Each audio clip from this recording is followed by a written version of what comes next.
Right, this is the video for section 2.3. The problems you had asked me to do were 10, 24, 48, and 96. So looking on page 101, number 10 just states to graph f of x equals negative 1/2 x minus 5. So we don't have to do any equation solving or moving around anything because the formula is already in slope-intercept form. Our slope is negative 1/2, and our y-intercept is negative 5. So we're going to go over here to my fancy-dancy, not fully completed graph over here. These are all in increments of 1 going up, positive on the y-axis, negative going down, negative on the x-axis going to the left, and positive to the right, but I'm not going to label just to save myself some time, because it takes a long time to upload these to YouTube. So we're going to go down 5, 1, 2, 3, 4, 5, as I've already done there. That is where my slope-intercept point is. This is where it's going to start with our line. So following here with slope, we're going to go down 1 since it's negative 1, and then over 2 to start our next point. And then follow with the next one, down 1 over 2. So we are doing the stair-step model of rise and run. So of course, with rise, it's the numerator, and the run is the denominator. So then, if I want to go ahead and put some points on the left part of the graph here, I'm just going to do the opposite. So it's going to be a positive 1, negative 2, positive 1, negative 2, negative 2. And then I'm just going to kind of draw a line here. I had previously, as you can kind of tell maybe through the smudge marks there, that I did it the opposite direction, and it was stating that slope was positive, so that's the way to check on it too. So slope is obviously going down in a negative trend. So that is the answer to number 10. All right, I am back after continuing my graph here. So for problem number 24, it states to find each pair of points, find the slope of the line containing them for each pair of points. Let's try that again. So our points are 2 and 9. And 12 and 4. We're just going to label these as xy as they are, xy. So we're going to start off here on our x line is positive 2, so we're going to go over 2. And then we're going to go up 9 on the graph, on the y line. So 1, 2, 3, 4, 5, 9. So we're going to kind of just draw a line at that top part of the graph because we don't need it. All right, and then for our second part, our second point that we need to place on the graph is going to be 12 over 4. So 12 on the x-axis. 1, 2, 3, 4, 5, 6, 7, 8, 9, 10. So I need to draw that line a little bit better there. And then we're going to go up 4. 1, 2, 3, 4.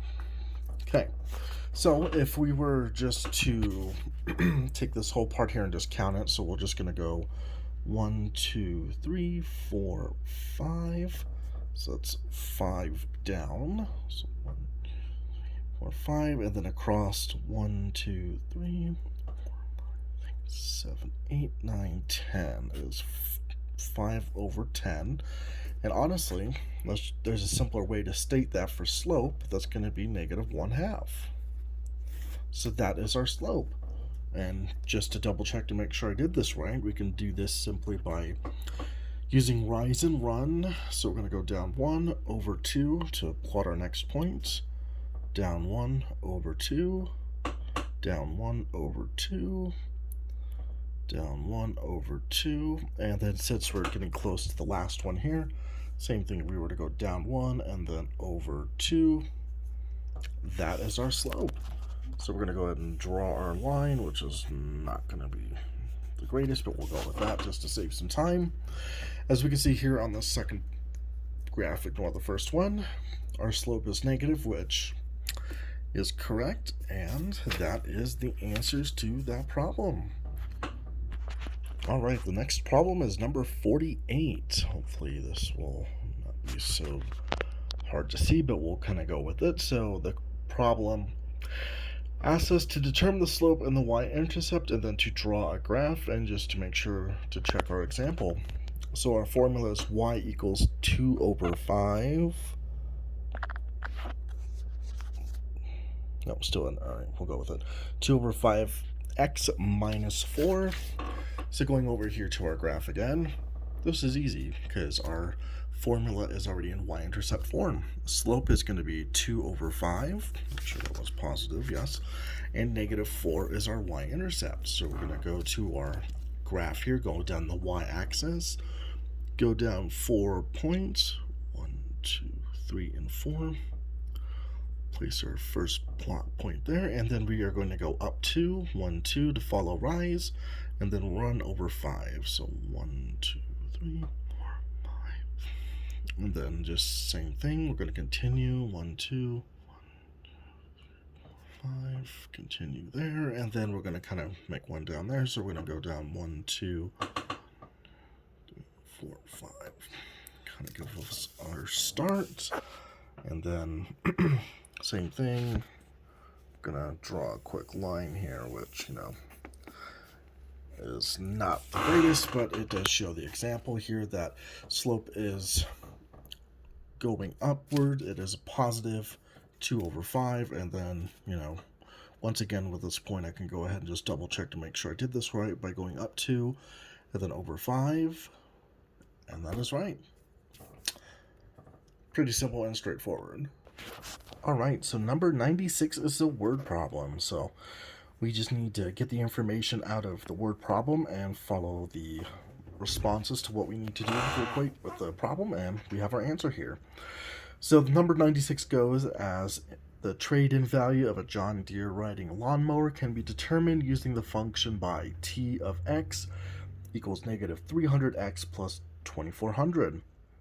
It states here that t of x is the trade-in value in dollars after x summers of use.